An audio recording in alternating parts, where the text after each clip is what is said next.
So today's video is a little bit overdue, but I am reviewing The Great Gatsby by F. Scott Fitzgerald.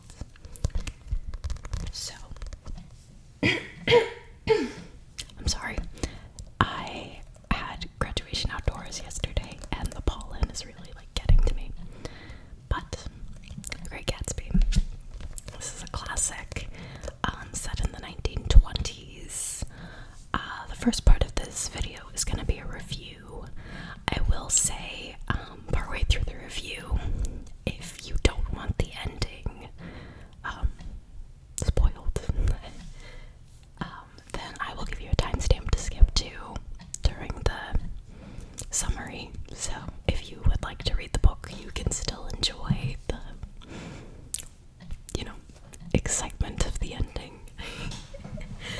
But without further ado, Great Gatsby. So this book is set in the 1920s, and the main character, their point of view, is told through Nick Carraway, who has just moved to Long Island.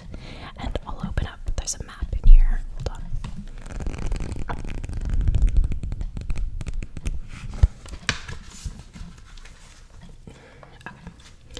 So he moves to Long Island, and there are these two areas they call East Egg and West Egg. So West Egg is, both of them are populated by very wealthy people, but West Egg is a little bit more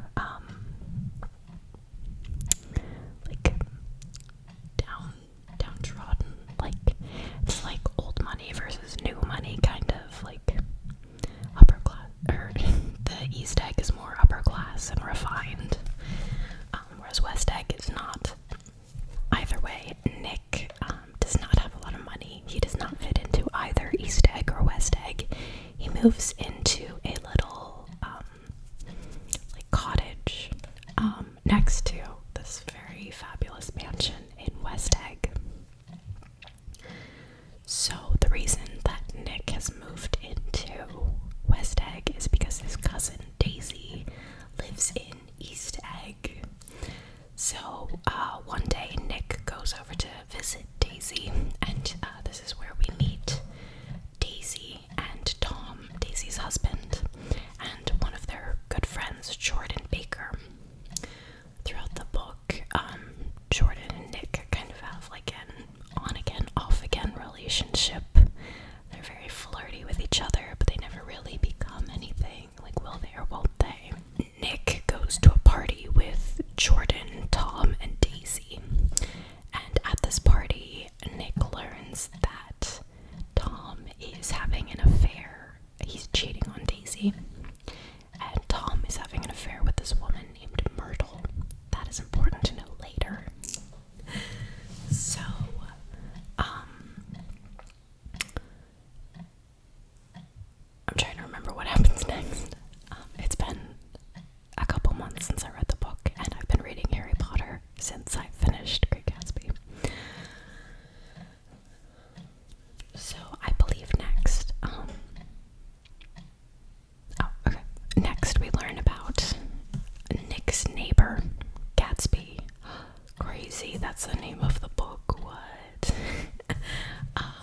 So Gatsby throws a lot of very lavish, very loud, expensive parties. So Nick finally gets invited to one, and when he's there, he sees Jordan Baker. He's like, "Oh hey, I know you." So they spend most of the night together. But at one point, Jordan gets called away to meet with Gatsby. So while Nick is alone mingling with other people, he finds out that nobody really knows much about Gatsby.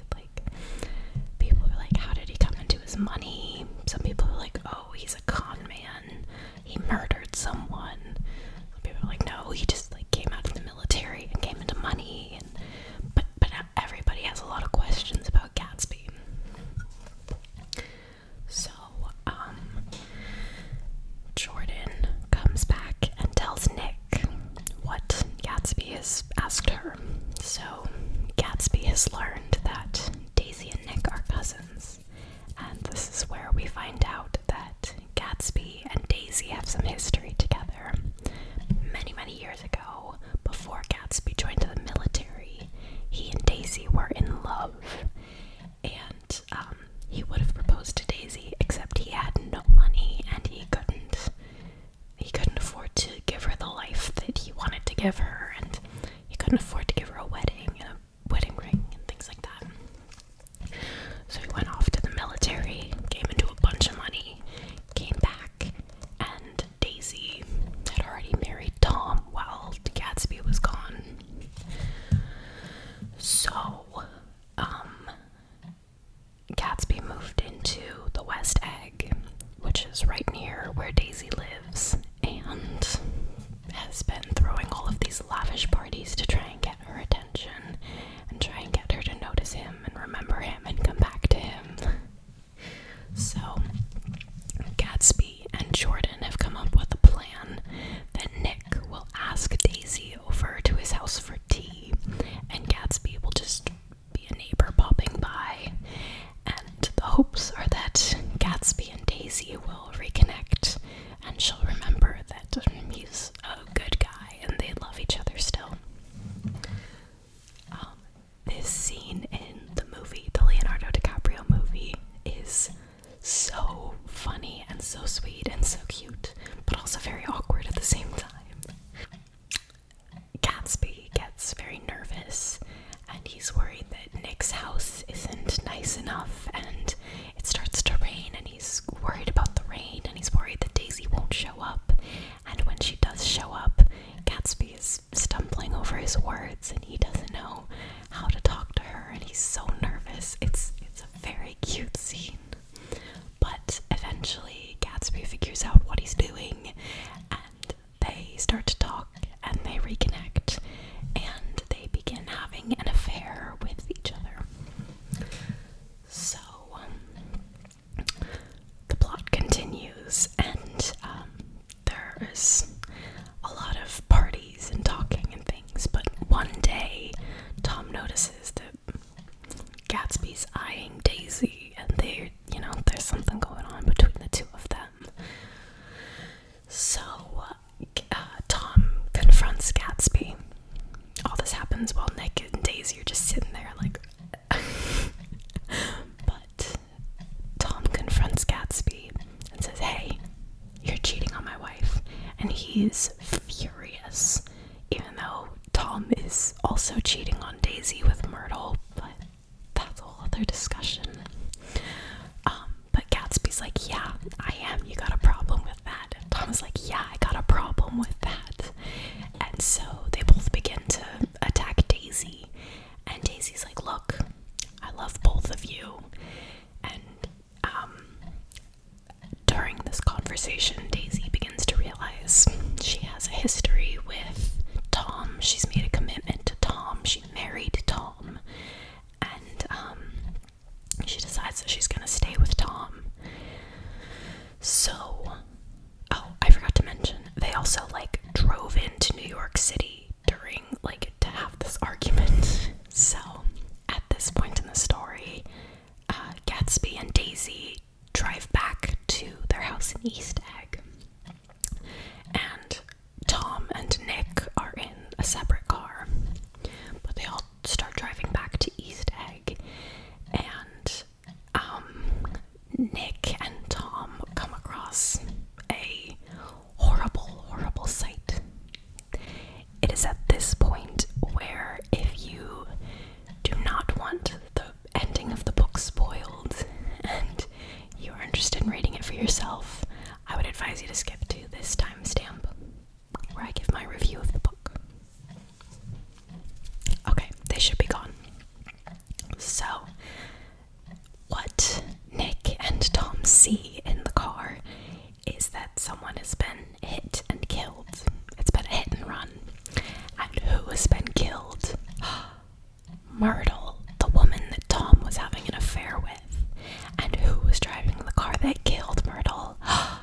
Gatsby and Daisy. Oh my gosh. So they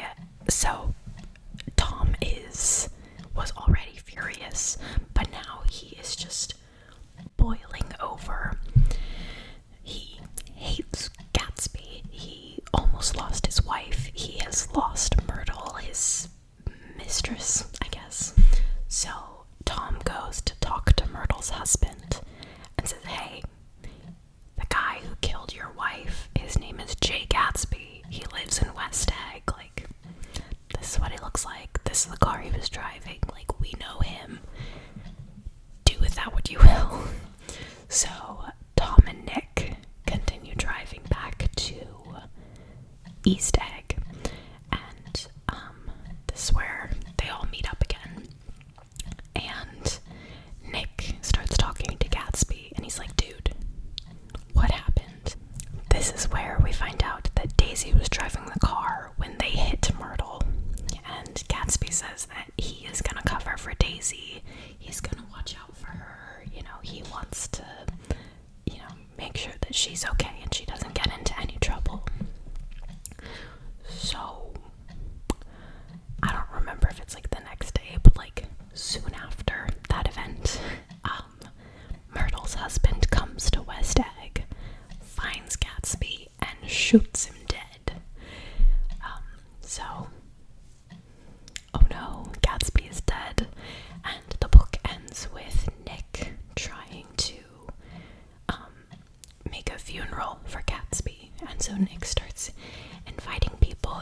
He thinks that this would be a good chance for Daisy to say goodbye, and all those people that came to all the parties to come just say goodbye and help support Nick and Gatsby.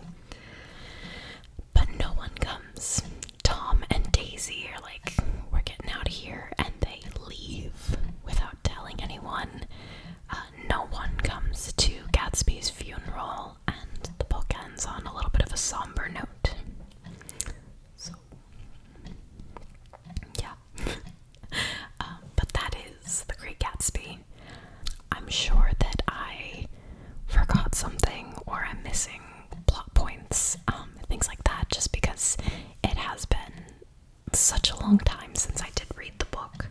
But that is the overall general what happens in the book. So, my thoughts on it.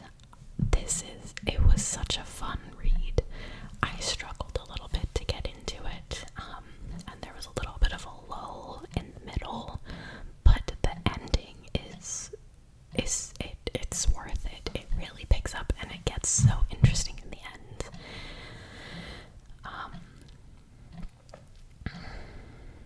It reminds me this is a little bit obscure, but it reminds me of a lesser-known Shakespeare play called Timon of Athens. At least the beginning does. Because in Timon of Athens, there's a king who hosts a lot of parties and helps his friends, and eventually the king finds out that he's out of money and in a lot of debt, and goes to ask his friends for support, and none of his friends will, and he's like, well, crap. And he goes into the woods and kind of goes crazy. There's similarities, but it's not the same. But yeah, it's a very good book. It's a little over 200 pages, my copy, but it just came into the public domain like 2 months ago, I think. It was recent. So I'm sure that there's free copies of it all over Google and the internet, the World Wide Web. But it's worth a read, even if it's not for school. It's a fun leisure read, and it's not hard to understand. The only thing that I personally struggled with was understanding characters' relationships. I didn't understand how Jordan Baker was